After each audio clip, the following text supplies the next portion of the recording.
जय श्री कृष्णा। हर हर महादेव। कार्तिक महात्म की जय हो। आज हम करेंगे कार्तिक महात्म का 30वां अध्याय। भगवान श्री हरि विष्णु और माता लक्ष्मी की सदैव जय हो। आपके घर परिवार पर भगवान की असीम कृपा दृष्टि सदैव बनी रहे। तो भगवान श्री कृष्ण ने कहते हैं, प्रिय, यह कथा सुनकर राजा पृथु के मन में बड़ा आश्चर्य हुआ।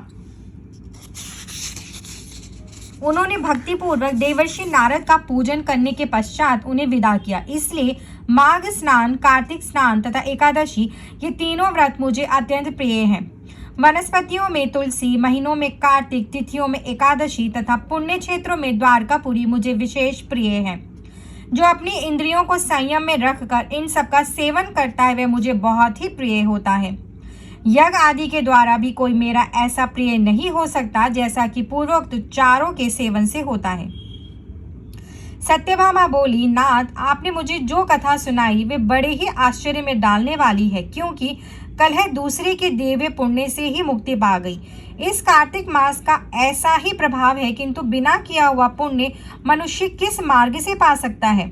भगवान श्री कृष्ण ने कहा, प्रिय, सतयुग, त्रेता और द्वापर में देश, ग्राम और कुल भी मनुष्य के लिए हुए पुण्य और पाप के भागी होते हैं, परंतु कलयुग में केवल कर्ता को ही पुण्य और पाप का फल भोगना पड़ता है।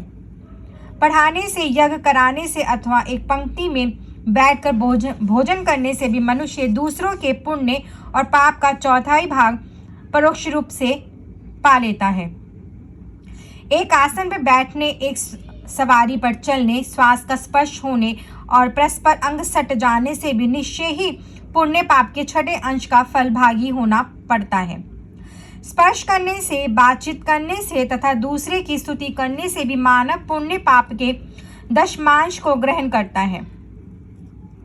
जो दूसरे की निंदा करता है, चुगली खाता है, उसे धिक्कार देता है, वह उसके किए हुए पातक को स्वयं लेकर बदले में अपने पुण्य को देता है।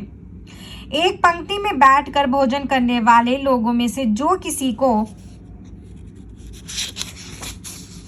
परोसने में छोड़ देता है, उसके पुण्य का छठा भाग उस छोड़े हुए व्यक्ति को मिल जाता है। जो धर्म के उद्देश्य से दूसरे मनुष्य से धन की याचना करता है, उसके पुण्य कर्म के फल को धन देने वाला व्यक्ति भी पाता है।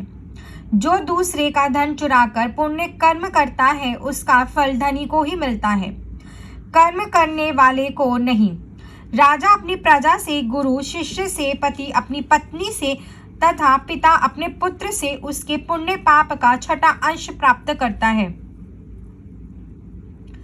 स्त्री भी यदि सदा अपने पति के मन के अनुसार चले और सदा उसे संतोष देने वाली हो, तो वह पति के पुण्य का आधा भाग प्राप्त करती है। इस प्रकार दूसरों के किए हुए पुण्य और पाप बिना दिए भी सदा आते रहते हैं। इस विषय में एक इतिहास है जो बहुत ही उत्तम और पुण्यमयी बुद्धि प्रदान करने वाला है, उसे सुनो। भगवान श्री हरि विष्णु की सदैव जय हो।